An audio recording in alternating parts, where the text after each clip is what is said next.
All right, Pisces, welcome to your weekly Sidereal astrology forecast for October 5th through the 11th. My name is Athen. This is, of course, for Sidereal astrology. If you're new to this type of astrology, do check the description because your sign might be different.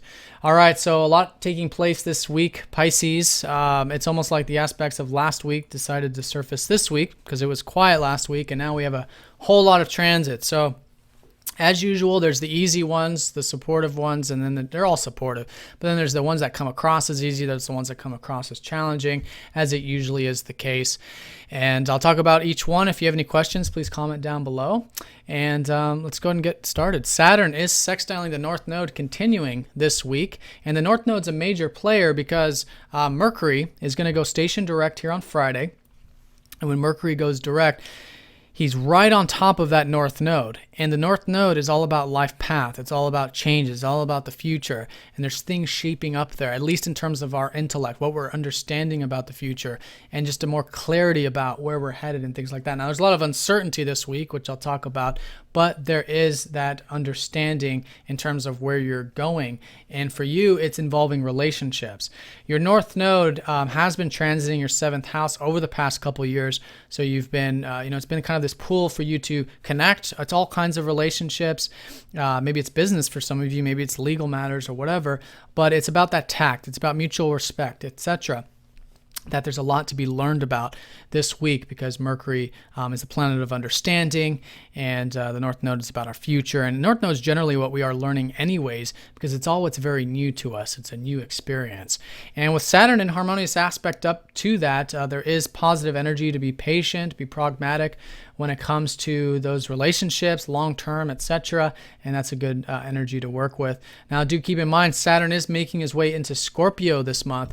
So a slow energy going back into the area of travel, expansion, or just philosophy in life, where I think naturally you'd be taking those areas seriously, and that's good for the next couple of years. Really see how you can have a good philosophical groundedness, a good intellectual understanding about life, which then forms as a platform for the other areas as Saturn then makes his way through the rest of your chart.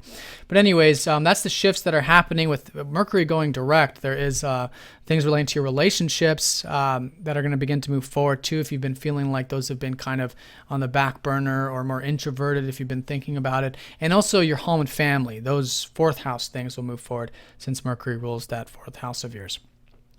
Now, also this week, going into next week, Jupiter is trining up to Pluto. So there is a lot of positive support coming into the routine, the health, the diet, the 6th house for you. So this is everything that has to do with the daily activities, whether it's your work, whether it's your routine, whether it's your diet, your health, in terms of your routine about it.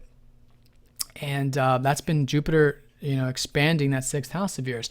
Now with Pluto trining up to it, that's positive change. And for the next couple of weeks, I think it's a great time to continue to expand on anything that is about developing your crafts, self-improving yourself, helping others, being of service. All of these things are seen from that 6th house. So those are the general energies. As you can see, everything I've talked about has been the easy ones pretty much. Now we do have the challenging aspects this week involving this first half is kind of split up into 2 parts, the first half of the week and then the second half. The first half has Mars opposing your secondary ruler Neptune and the Sun squaring up to Pluto. So what this essentially means is that, while you in general this week are just going to have, I think, just a positive transformation, just a positive feeling that you're willing to make change, you're willing to really create your life. Maybe it's with your career, maybe it's with your routine, your health, and just with you in general. There is some important considerations involving that 6th house with Neptune. Neptune opposing up to Mars, and in fact, this isn't anything new, by the way. We've had a lot of aspects already opposed up to Neptune the past couple months. But here, it's your drive, your assertiveness to get things done, really having an uncertainty about it. So the more open, and you're a Pisces, so it's not as difficult for you. It's your ruler. So, a lot of you are already okay with uncertainty. You already have this sort of guidance about your intuition, your gut feeling, and things like that, where you're not really depending on needing to trust too much on the practical, or what I should say is more of the, analytical aspects of it. So the more open you are to having that detached perspective and go with the flow, then it's a great early part of the week to get these things done. and maybe even get some rest and relaxation and really find the balance and importance of having that alone time and the work, relaxation and the routine, etc. This kind of opposition. Now, the sun squaring up to Pluto does mean that there is the mixed bag, obviously, here with the relationships. These first few days, stay nice and grounded. Come from the heart center. That's the best way to work with Pluto, because there are changes happening, not only with the